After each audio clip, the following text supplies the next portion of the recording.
बिस्मिल्लाहिर्रहमानिर्रहीम। अस्सलाम वालेकुम students, welcome to our channel. Students, आज का हमारा जो है वो लेक्चर नंबर 7 है स्टैट 301 का। तो इसमें जो है वो हम स्टडी करते हैं जी मोड को। जो है हमने लास्ट जो है वो देखा था कि लास्ट लेक्चर में कि मोड जो है वो कैसे फाइंड किया जाता है, वो हमने सिंपल मेथड देखा था। अब नेक्स्ट हम जो है इसको देखेंगे कि इसकी जो है ना वो इसकी जो है फ्रिक्वेंसी डिस्ट्रीब्यूशन भी हमने उसमें डिस्कस कर ली थी। अब इसकी जो है वो कुछ प्रॉपर्टीज़ हैं, वो आपने देख लेनी है। ये स्टूडेंट्स अपने शॉर्ट क्वेश्चन के लिए इसको जो है ना वो याद कर लेना है। इसकी प्रॉपर्टीज़ आपसे पूछी जा सकती हैं 3 मार्क्स की, 2 मार्क्स की। तो इसका जो प्रॉपर्टीज़ हैं वो देखते हैं जी। This mode is easily understood. ये जो है वो इजीली जो है वो अंडरस्टैंड किया जा सकता है इसको। और उसके बाद जो है डिस्क्रीट फ्रीक्वेंसी में जो है वो जो है क्या होता है कि ये इजीली जो है वो एसरटेन्ड होता है। उसके बाद it is not affected by a few very high और लो वैल्यूज़, कि अगर आपकी जो वैल्यूज़ है ना बहुत ज़्यादा हाई या लो हैं तो क्या होगा कि उससे जो है ये इफेक्टेड नहीं होता, ठीक है। इससे इस पे ऊपर कोई इफेक्ट नहीं होगा। तो यहाँ पे वो कह रहा है कि एक क्वेश्चन है जो कि माइंड में आता है, वाई शुड वो यूज़ दी मोड। हम मोड को जो है वो क्यों यूज़ करते हैं, कहाँ पे यूज़ करते हैं, क्यों यूज़ करना चाहिए इसको। ये आपका इंपॉर्टेंट क्वेश्चन है। ये आपसे पूछा भी जा सकता है एग्जाम में, और MCQs भी आ सकता है। The answer to this question is that the mode is a valuable concept in certain situation such as the date one describe below. ये जो है ना वो नीचे आपको ये पॉइंट बताया गया है। इस सिचुएशन में आप जो है ना मोड को यूज़ करते हो। Suppose the manager of a man clothing store is asked about the average size of hat sold. कि जो है वो हेड जो है वो सोल होती हैं, तो ये जो है वो उसकी जो सेल है उसमें देखना है कि इसका एवरेज जो है वो क्या निकलता है। He will probably think not of the arithmetic geometric mean size. ये जो है वो कह रहा है कि देखिए उसने कहा है कि एवरेज साइज बताना है। तो यहाँ पे जो है ना उसने कहा कि अरिथमेटिक ज्योमेट्रिक मीन जो है वो साइज नहीं बता सकता, ये हम उसके बारे में बात नहीं कर रहे। Or indeed the median size, हम मीडियन साइज की भी नहीं कह रहे। Instead he will in all likelihood quote that particular size which is sold most often. इसलिए उसने उसको बोल्ड भी किया हुआ है इस पॉइंट को, कि आपके पास ना वो ये पूछ रहा है कि जो है वो ये कितनी ज़्यादा जो है वो सेल हो रही हैं, ठीक है। तो ये आपसे एवरेज साइज पूछ रहा है कि कितना ज़्यादा जो है वो ये हेड जो है वो सेल हो रही हैं। तो देखें हमारा मोड क्या बताता है कि एक ऐसी वैल्यू जो बहुत ज़्यादा रिपीट हो रही हो। तो ये भी जो है आपने अगर कहीं पे देखना है ना कि अगर कोई परचेजिंग सेलिंग हो रही है, तो अगर मैं चाहती हूँ उसको फाइंड करना कि कितनी ज़्यादा सेलिंग हो रही है या कौन सी चीज़ ज़्यादा सेल हो रही है, तो वो भी हमें मोड जो है वो डिफाइन करके देता है। तो इसलिए उसने कहा कि ये जो एवरेज साइज है यहाँ पे आप अरिथमेटिक या जियोमेट्रिक मीन को यूज़ नहीं कर सकते, क्योंकि ये भी तो एवरेज ही होती है ना। यहाँ पे आप मोड को यूज़ करोगे। पार्टिकुलर साइज जो है which is sold most of, ठीक है। ये आपका MCQs है और शॉर्ट क्वेश्चन भी है प्रॉपर्टीज़ का। और उसके अलावा ये जो नेक्स्ट उसने ये दिया हुआ है कि हम जो है मोड को कहाँ यूज़ करते हैं। उसके बाद जो है वो नेक्स्ट हम स्टूडेंट्स देखते हैं कि on the other hand some time frequency distribution contain 2 modes. कभी कभी ऐसा होता है कि आपके पास फ्रीक्वेंसी डिस्ट्रीब्यूशन जो दी जाती है उसमें आपके पास मोड्स जो है वो 2 होते हैं। तो उसको क्या कहते हैं, बाई मॉडल डिस्ट्रीब्यूशन। ये भी आपका क्वेश्चन है, ये MCQs है, ठीक है। उसके बाद इसका उसने ग्राफ दिया हुआ है। देखें ग्राफ से और ज़्यादा अच्छे से समझ आ जाती है बाय मॉडल फ्रीक्वेंसी डिस्ट्रीब्यूशन की। देखें ये उसने ग्राफ दिया हुआ है, यहाँ पे उसने जो है 2 कर्व बनी हुई हैं हमारे पास। इसका मतलब 2 मोड हैं। ये जो ये यहाँ पे गया हुआ है ना लार्ज, और ये देखें इसका लार्ज साइज है।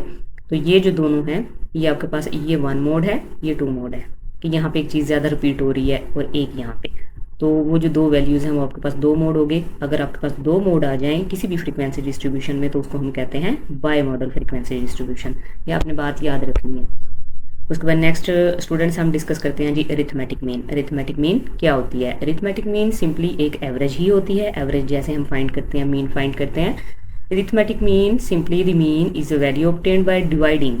ये कैसे हमें हासिल होती है, हम डिवाइड करते हैं the sum of all the observations. जो आपको वैल्यूज़ दी होती हैं, ऑब्जर्वेशंस दी होती हैं, उनको आप सबको प्लस करते हो और उनको प्लस करके जितनी आपकी वैल्यूज़ होती हैं उन पे आप उसको डिवाइड कर देते हो।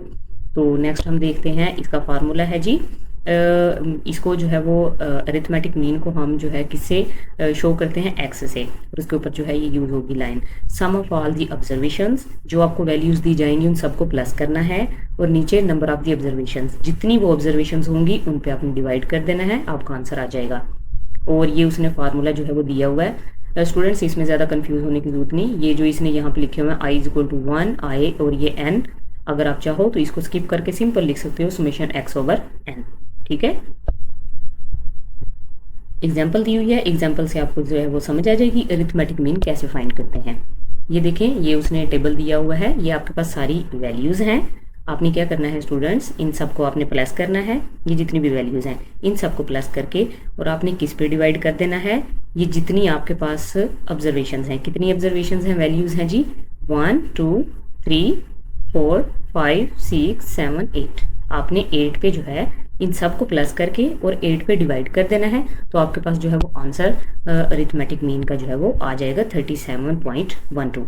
उसके बाद फ्रीक्वेंसी डिस्ट्रीब्यूशन, देखें जब भी हम डिस्कस कर रहे हैं, हमने मोड को डिस्कस किया है, हम पीछे स्टेम एंड लीफ को भी डिस्कस करके आए हैं, तो हमने सब में क्या किया था, पहले हम सिंपली देखते हैं अनग्रुप्ड में, फिर उसके बाद हम ग्रुपिंग में देखते हैं कि उस चीज़ को कैसे फाइंड किया जाता है, किसी फार्मूला को कैसे यूज़ किया जाता है।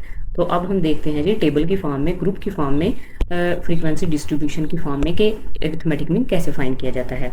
स्टूडेंट्स ये आपको उसने क्वेश्चन दिया है, टेबल दिया हुआ है, ये आपकी क्रॉस बाउंड्रीज हैं, और ये आपके पास जो है फ्रीक्वेंसी है, नंबर ऑफ कार्ड्स।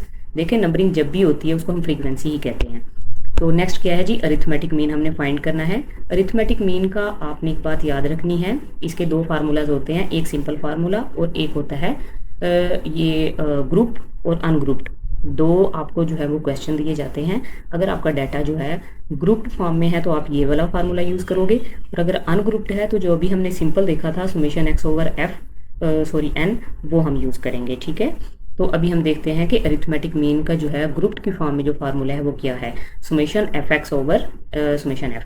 कि आपने क्या करना है कि इसका मतलब है कि हमारे पास सबसे पहले जो है वो फ्रीक्वेंसी होनी चाहिए, उसके बाद ये जो एक्स है ना, ये आपका मिड पॉइंट होता है, मिड पॉइंट को शो करता है। तो हमारे पास जो है इस वक्त ये जो हमारा टेबल उसने दिया हुआ है, इसमें से हमने क्या करना है, एक तो अपना मिड पॉइंट फाइंड करना है, फ्रीक्वेंसी तो हमारे पास ऑलरेडी है, तो फ्रीक्वेंसी का हम टोटल निकाल लेते हैं, वो ऑलरेडी उसने वैसे दिया हुआ है, नहीं दिया होता तो आप खुद उसका निकाल लो टोटल। और ये जो आपके पास उसने ये क्रॉस बाउंड्रीज दी हुई हैं, इससे हम मिड पॉइंट निकालते हैं, देन जो है हम अपनी अरिथमेटिक मीन फाइंड करेंगे फ्रीक्वेंसी डिस्ट्रीब्यूशन के लिए। तो स्टूडेंट्स यहाँ पे जो है उसने क्या किया, मिड पॉइंट फाइंड किया। ये मैंने जो फर्स्ट वाली है ना आपकी क्लास, इसका मैंने आपको बता दिया है कि ये किस तरह से उसने मिड पॉइंट फाइंड किया है, ताकि आपको समझ आ जाए। तो नेक्स्ट वाला जो है आप खुद कर लोगे। ये देखें, ये जो आपकी क्लास बाउंड्रीज होती है ना, उन दोनों को आपने प्लस करना होता है और 2 पे डिवाइड कर देना होता है, आपके पास मिड पॉइंट आ जाता है। इसी तरह ये बाकी सारे भी मिड पॉइंट्स आए हुए हैं। तो हमारे पास एक्स की वैल्यू आ गई, और उसके बाद उसका हमने टोटल कर लिया। टोटल करने के बाद आपने क्या किया जी, यहाँ पे वैल्यूज़ पुट कर दी, एफ एक्स को मल्टीप्लाई करके और टोटल करके जो आया था वो हमने यहाँ लिखा, और जो फ्रीक्वेंसी का टोटल था वो लिखा, और हमारे पास क्या आंसर आ गया 37.85। नेक्स्ट उसकी जो है वो इंटरप्रिटेशन दी हुई है, उसकी डिटेल दी हुई है कि ये आंसर कैसे आया है। ठीक है, ये मैंने आपको बता दिया है, सो इसको पढ़ने की ज़रूरत नहीं है। उसके बाद ग्रुपिंग एरर। स्टूडेंट्स ग्रुप में जब भी हम क्वेश्चन को सॉल्व करते हैं ना, उसमें कुछ एरर्स आते हैं, तो जब वो एरर्स आते हैं ना तो फिर उनका सोल्यूशन भी होता है। अभी हम देख लेते हैं कि भाई वो एरर्स क्या हैं। Grouping error refers to the error that is introduced by the assumptions that all the values falling in a class are equal to the midpoint of the class interval। Student क्या होता है कि grouping error हमेशा याद रखना है आपने कि ग्रुपिंग एरर जो है ना वो कैसे जो है वो अराइज होता है, वो कैसे जो है किसी भी क्वेश्चन में आ जाता है। वो ऐसे आता है कि जब आप अजम्पशंस करते हैं ना, क्या होता है कि हम ना मिड पॉइंट निकालते हैं, और वो मिड पॉइंट निकाल के ना क्या करते हैं कि हमारी जितनी भी वैल्यूज़ हैं ना, वो क्या होता है कि क्लासेस में इक्वली जो है ना वो क्या होता है वो डिस्ट्रीब्यूट हो जाती हैं। तो इससे क्या होता है कि हमें जो है वो एग्जैक्ट आंसर नहीं मिलता। देखिए यहाँ पे हमारा आंसर क्या है, यहाँ पे आंसर है 37.85। ये आंसर क्यों आया है पॉइंट्स में, ये इसीलिए आया है कि हम क्या करते हैं कि हम मिड पॉइंट निकालते हैं और किसी एक क्लास को लेके और हम जो है वो अजम्पशन कर लेते हैं और उससे ही हम अपना सोल्यूशन निकाल देते हैं। तो इससे कहते हैं ग्रुपिंग एरर।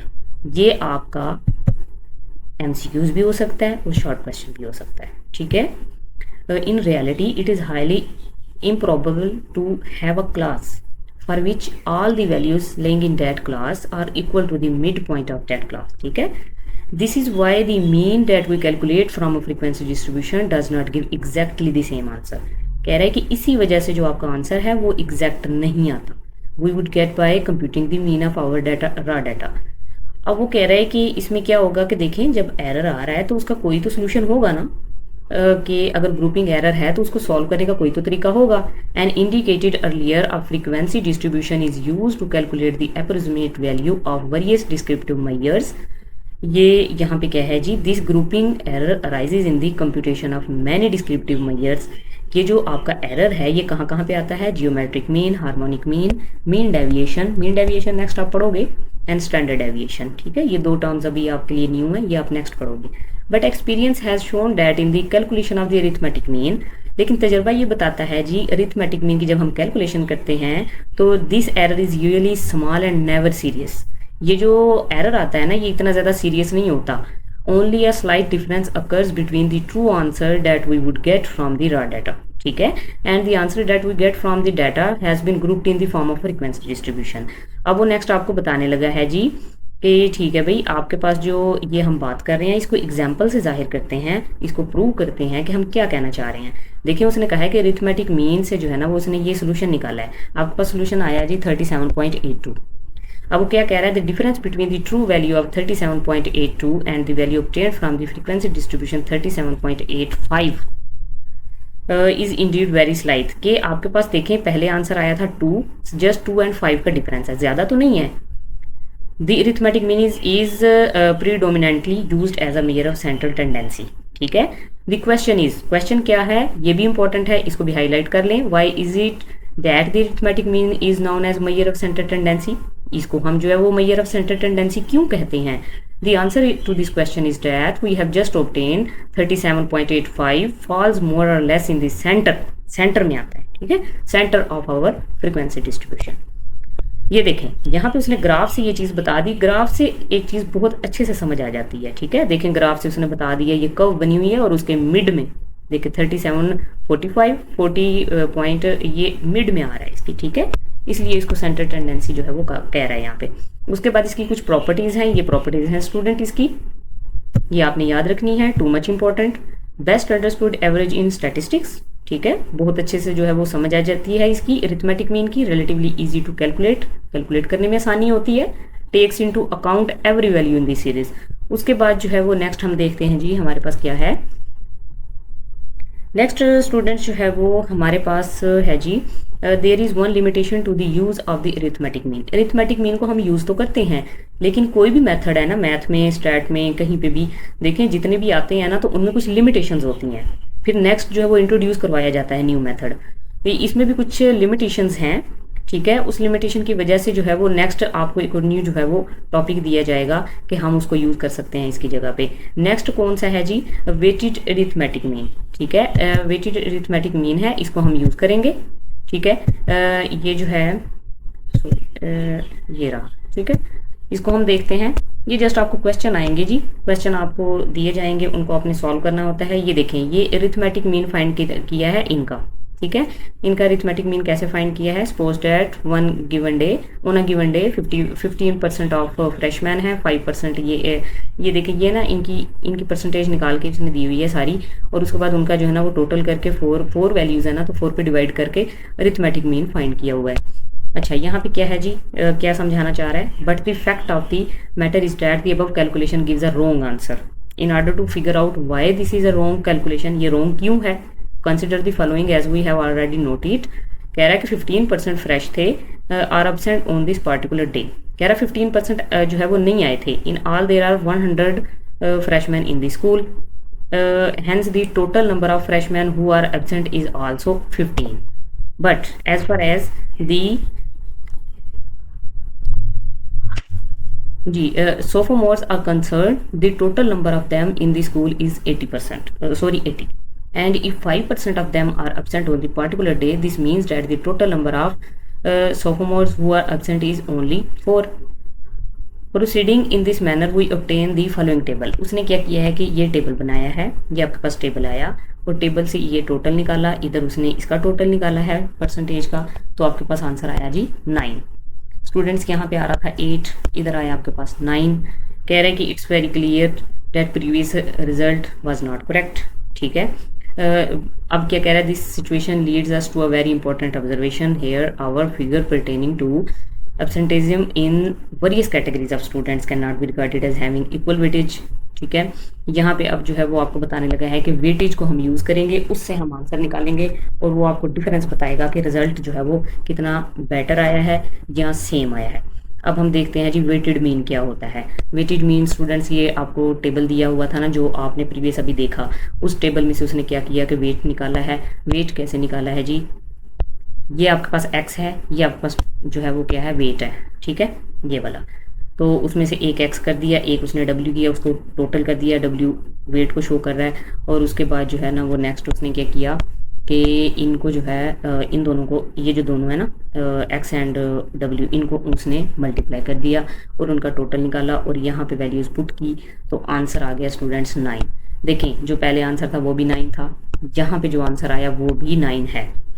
कह रहा है कि the weighted process leads us to a correct answer under the situation where we have data. वो कह रहा है कि जब पहले आंसर था वो भी ठीक था, जो ये आंसर दे रहा है वो भी ठीक है।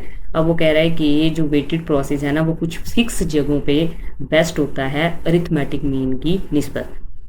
वो आगे से सिचुएशंस बता रहा है कि वो कहाँ पे कुछ क्राइटेरिया होता है, उधर आप ये वेटेड मीन जो है उसको जो है वो ज़्यादा प्रेफर करते हैं as compare to arithmetic mean. ठीक है, मीडियन है जी हमारे पास। मीडियन क्या होता है, इसको एक दफ़ा रीड आउट कर दीजिएगा स्टूडेंट्स, ठीक है, ताकि कोई एमसीक्यूज आए तो उसमें आपको इशू ना आए। अब हम मीडियन को देखते हैं। मीडियन स्टूडेंट्स कैसे फाइंड करते हैं, सिंपल तरीका बताऊंगी आपको। ठीक है, हम लेक्चर को ज़्यादा लेंथी नहीं करते।